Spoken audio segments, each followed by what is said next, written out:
I would still pick Fury to beat Joshua, but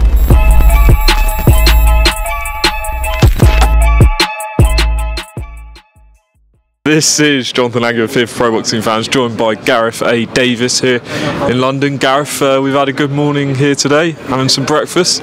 Yeah, and I appreciate you helping me out earlier with my own interview with Dalton Smith. Breakfast Club, you know, they could have given us a bit more time and a bit more space. We're all having to sit outside in the freezing cold. They clearly don't know who we are. I don't know who you are, Gareth. No, but I mean, there's about 20 of us standing outside working. It's freezing cold, but we've had a lot of fun. Dalton Smith's here, or is he gone now? He's still here. Yeah. Oh, he's still here. And everyone, you know, kind of. Has he just done a extension signing with Matchroom? Or yeah. Listen, he's a great fighter. He did brilliantly at the weekend. It's great to see you, Jonathan. Now, talking about the weekend, there was a lot of talk about the Adam Azim fight. I think you mentioned maybe a bit too early for Adam. Is that how you feel? Yeah, I just think timing's everything in fights, but particularly when you've got great talents, and they're both great talents. So I could see that fight being a great spectacle in about 15 months' time.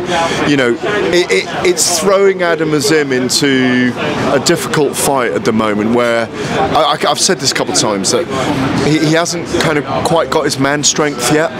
So it would be nice to see him develop a little bit more. I think Dalton's ready for world level. Regis Prograis is a perfect opponent, and I think in 3 or 4 fights' time, I think it's a tremendous fight. It's an O2 arena, it's a Manchester arena, it's even a world title fight between them if that's possible. But yeah, it's just not the right time. But Dalton did a great job on Jose Zepeda on Saturday night. Gareth, just a couple other things to ask you.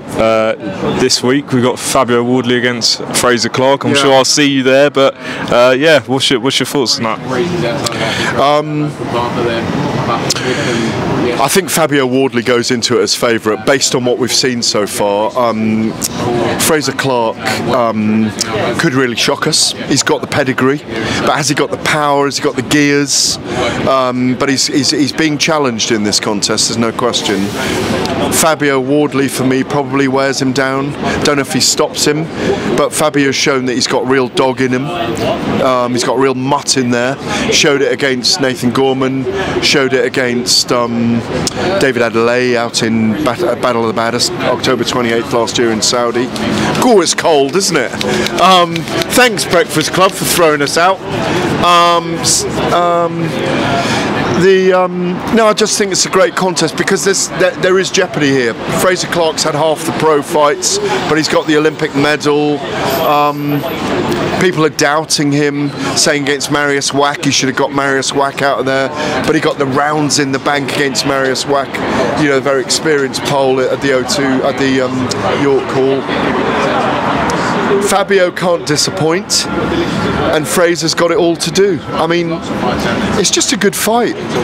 And there's been a build-up to this. There's been that similar kind of build-up that we'll have with Dalton Smith and Adam Azim, where, you know, those two promoters working together or against each other. So it's that's a terrific fight. It's British heavyweight title.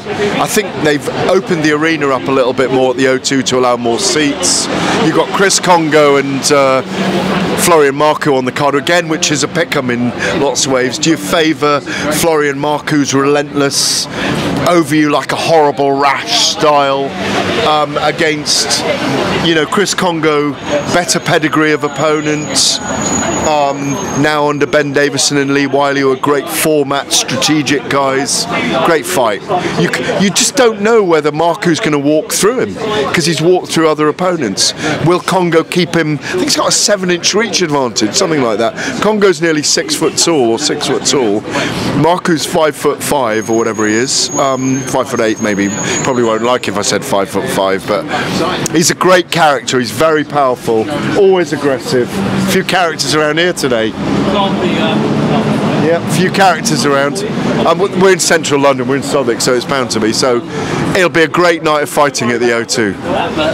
Gareth, I'm sure you would have seen the news overnight that the British Boxing Board of Control and UKAD won their appeal for the Conor Benn case. Any comments or thoughts on that? No comment.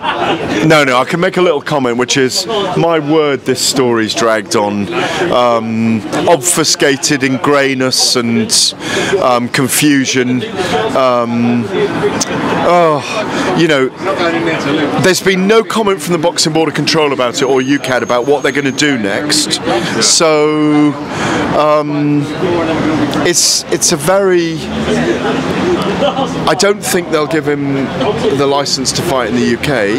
There's big events coming to the UK right now. It's an amazing time for boxing.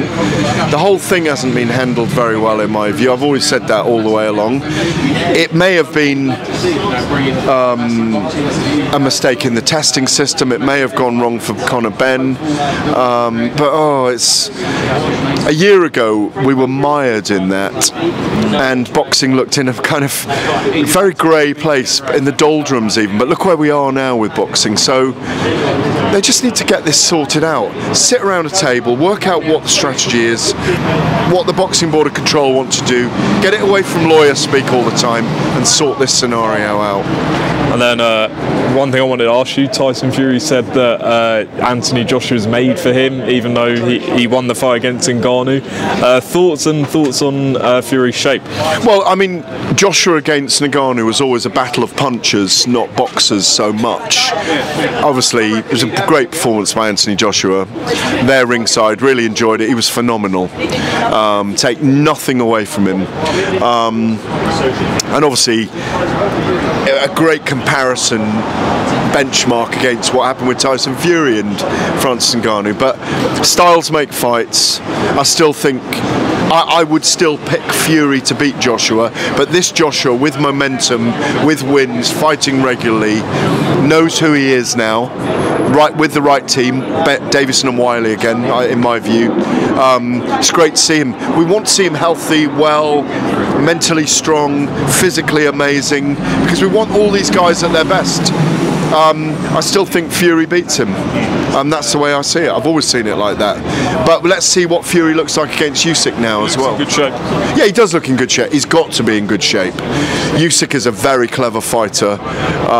He's not a natural heavyweight, but Fury again is the favourite in that fight for me. Any idea on Sugar Hill's whereabouts? We haven't really seen him in any of the video clips. Is he coming to the UK? I can't speculate on that because I don't know. I have spoken to Fury's team in the last few days. I know that they're going to Saudi a month before the fight, so I'm sure he'll join them for that. I haven't heard anything untoward about that. So Fury's up in Morecambe.